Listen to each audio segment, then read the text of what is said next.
लड़ाई हो गई तो क्या हुआ, और मेरे पिताजी मुझे बहुत प्रेम करते। भोले बाबा ने जवाब दियो, देवी जी मान जाइए, मत जाइए। महादेव जी खूब समझा रहे हैं, लेकिन याद रखना, होई जो सोई राम रच राखा, दादा को करे तरक बढ़ावई,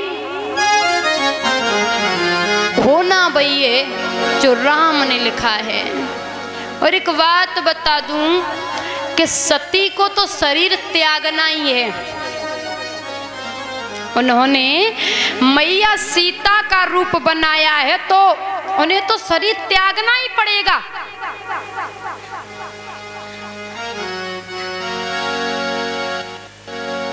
भोले बाबा समझा रहे हैं, देवी जी ने नहीं मानी।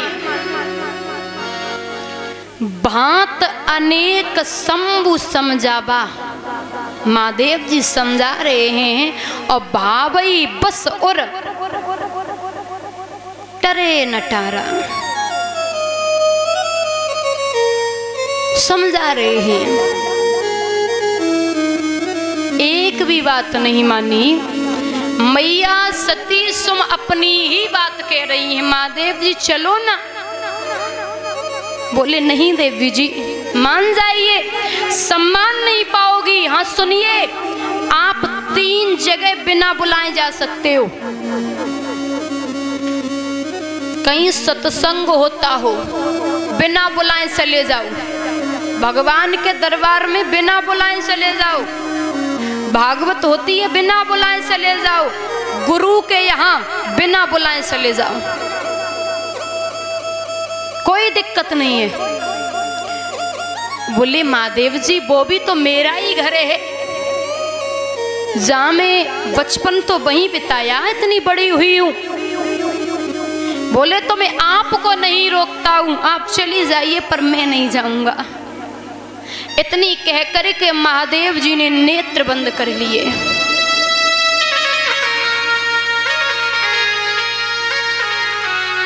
और जवाब दिया, देवी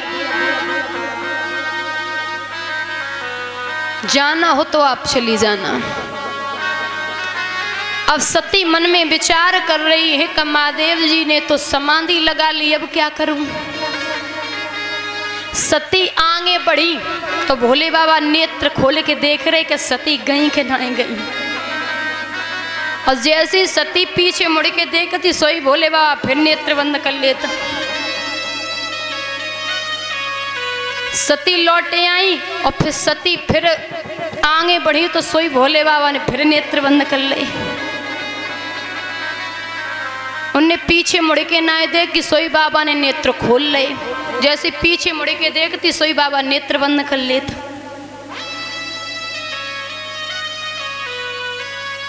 अब महाराज बहुत दूर सती जा चुकी हैं, तो भोले बाबा ने देखा कि सती अब लौटने वाली नहीं है, सोई नंदी से कही के जाओ, जाइए, इज्जत सम्मान के साथ में मैया को छोड़ के आओ, लोग वहां क्या कहेंगे। सोई नंदी पहुंच गई और जवाब दियो, मैया मैं तेरे साथ चलता हूं, तुझे छोड़ के आऊंगा। चल दिए भोले बाबा के गढ़ मैया के संगे। तो मैया वहां पहुंची, सबसे पहले सखियां मिली। सहेलियों ने जवाब दिया, अरे बेना एक बात बता, भोले बाबा कैसे हैं? बोले बहुत अच्छे हैं। बोले क्या अच्छे हैं? उनके संगे भूत राते हैं, वस्त्र पहनते नहीं है, भांग पीते रहते हैं, और तो भोला के संगे बस झोपड़िया में डरो ना लगत हुए। सखियों ने जवाब दिया, भोले बाबा के संगे तो डरो ना लगत हुए। जवाब दियो बेना के भोला के संग झोपड़िया में दीदी डरपत होएगी, अंधेरिया में दीदी डरपत होएगी। जय भोले।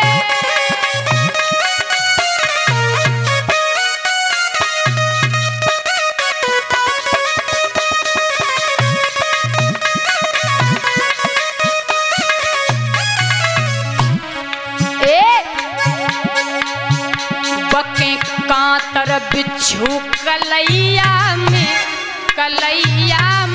लटके मृगछाला कमरिया में, लटके मृगछाला कमरिया में। जय हरि।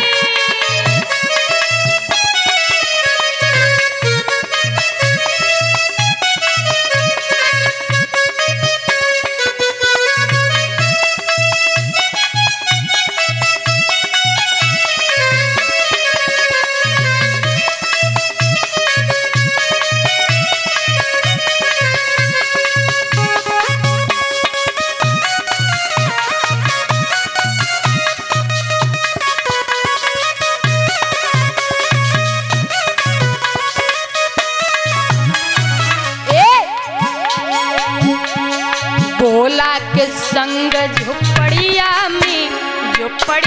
में दीदी डरपत होएगी अंधेरिया में दीदी।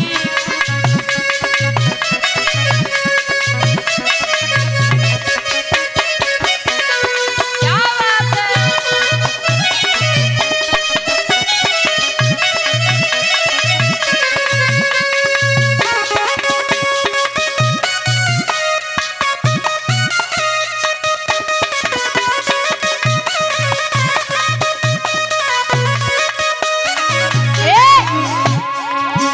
बके कांतर बिच्छू कलैया में लटके मृगछाला कमरिया में, लटके मृग। जय हरि।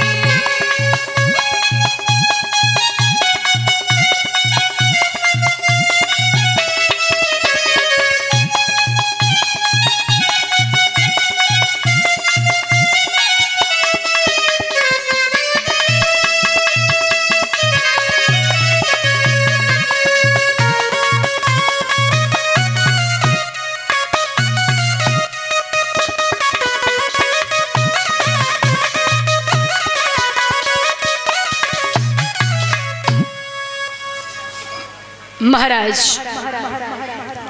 जवाब दियो, अरे बेना भोले बाबा के संगे तो डरो ना लागे। बोले भोले बाबा की बुराई मत कर देना। सखियों से मिल के उसके बाद में मैया से मिली हैं, तो मैया ने सती को गले से लगा लियो, बड़ा सम्मान दिया। उसके बाद में राजा दक्ष वहीं से निकले के जा रहे, सती मुख की तरफ देख रही है, लेकिन राजा दक्ष बिटिया से नहीं बोले। सती मन में विचार कर रही हैं कि भोले बाबा ने खूब रोको, हम नहीं माने। अगर मान लेते तो अपमान नहीं मिलता। मेरे पिताजी मुख से बोले भी नहीं। सती पास में पहुंची, बोले पिताजी। राजा दक्ष नाय बोले, मुंह फेर के खड़े और हो गए। बोले कोई बात नहीं। उसके बाद में सती यज्ञ स्थल पे पहुंची, जहाँ यज्ञ स्थान है वहाँ स्थान देखे कि हमारे भोले बाबा का स्थान है या नहीं।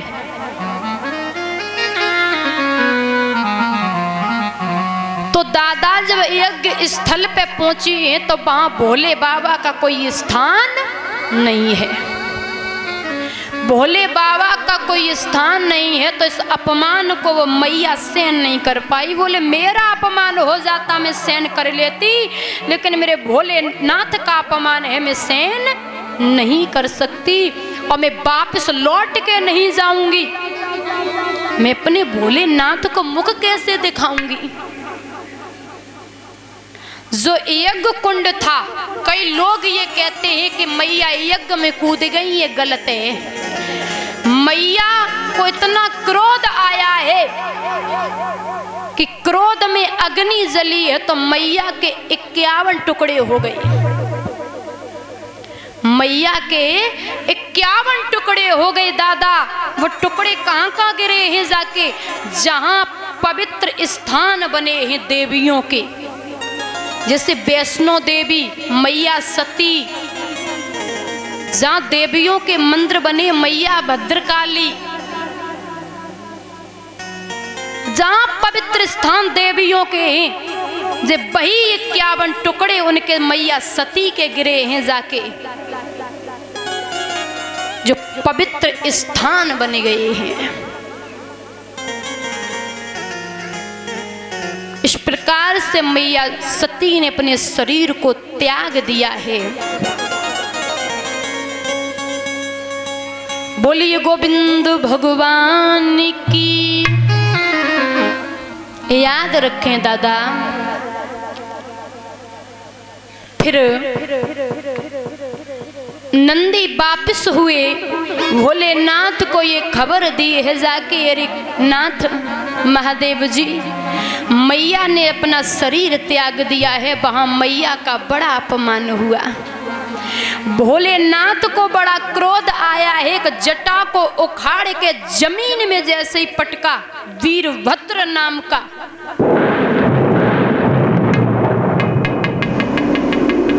व्यक्ति पैदा हो गया। और वीरभद्र ने हाथ जोड़ के जवाब दिए, कहिए महादेव जी। बोले जाइए, राजा दक्ष की यज्ञ तहस नहस कर दीजिए जाके, यज्ञ ना हो पाए। वीरभद्र चला है दादा, इतना तंगड़ा है कि ये चल तो है ना तो वृक्ष साफ हो जाते हैं। 100 कोसन कछु दिखाई ना देते हुए, साफ कत चलो जाते हुए। 100 कोसन कुछ दिखाई नहीं देता। जितने भोले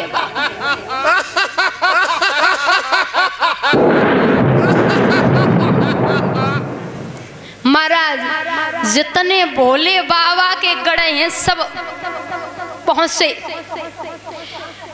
राजा दक्ष की यज्ञ हो रही है, जाकर के यज्ञ को तहस नहस कर दिया। यज्ञ में पानी डाल दिया। वहां देवता आते उठे उठे के भागने लगे। बोले समझ गए कि भोले बाबा के गढ़ आइए, अब छोड़े वाले नहीं हैं। भृगुमुनि जैसे ही भाजे, उनकी दाढ़ी उखाड़ ली।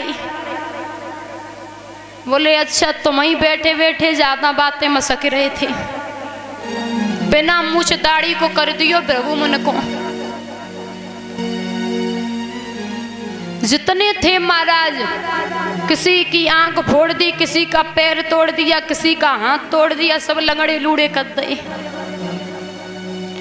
और राजा दक्ष का शीश काट लिया, यज्ञ में डाल दिया।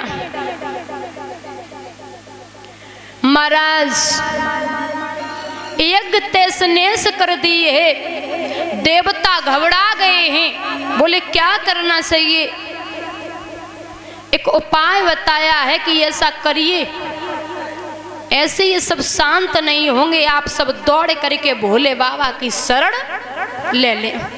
भोले बाबा की शरण में जाइए। महाराज सब दौड़ पड़े हैं कैलाश पर्वत पे, भोले बाबा के पैरों से गिर पड़े। जवाब दियो, नाथ आप तो भोले भाले हो, जो हुआ उसे माफ कीजिए। और दक्ष ने स्तुति करी है।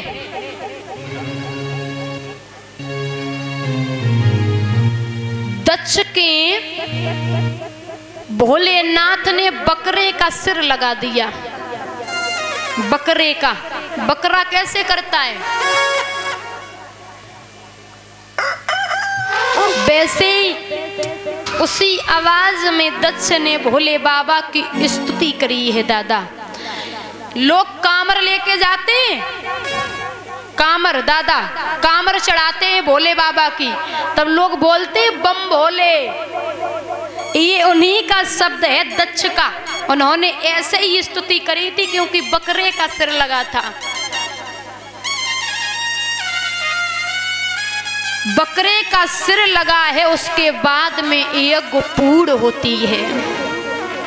और सुखदेव बाबा वर्णन कर रहे हैं मैया कि राजा हिमांशल के यहाँ पे सती का जन्म होता है। उधर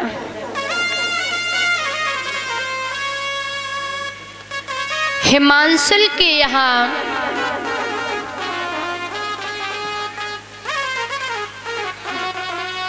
सती का जन्म हुआ तो वहां देव ऋषि नारद तो इसी बात पे रहते थे। बीड़ा को उठायो चल दियो, जवाब दियो रे राजा तू धन है गयो, तेरे आंगन में साक्षात जगदम्बा मैया का जन्म है गया। याद रखना मैया सती ही ना हिमांशल के आंगन में जन्म हुआ। उन्हें बचपन से रुचि थी कि भोले बाबा की तपस्या में लीन हो गई। मैया पार्वती ने भोले बाबा का बड़ा तप किया है, तपस्या करने लगी हैं।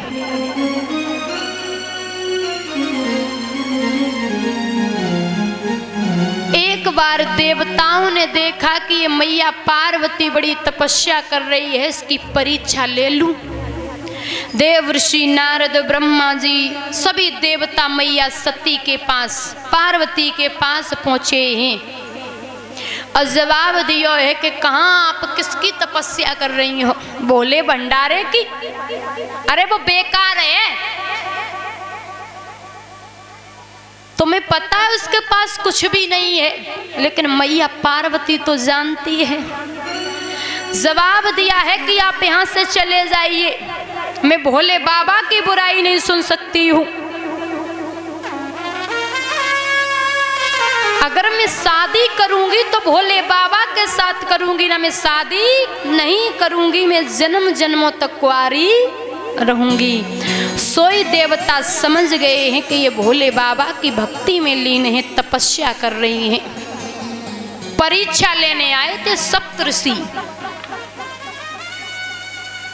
जाकर के भोले बाबा से कहा, रे भोले बाबा बड़ी सुंदर लड़की है, आपकी तपस्या कर रही है, आप शादी कर लो, आपका समय आ गया है।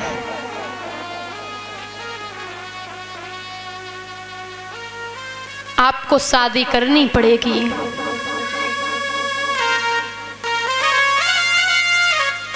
बहुत समझायो, भोलेनाथ बोले ठीक है।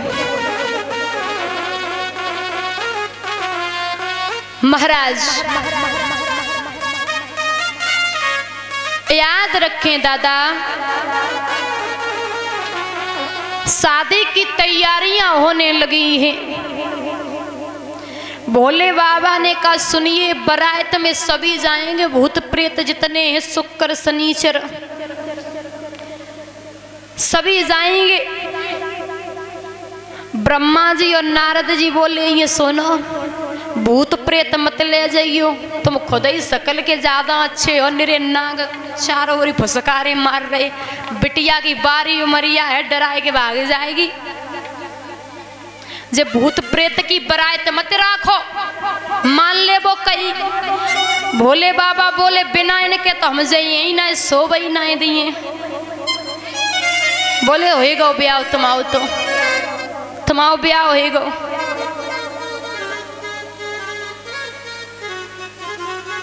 हमें मानो तो जिन्हें शुक्र शनिचर को छोड़ो, इनके 10-10 फुटके दांत हैं, कहाँ ले जाइयो।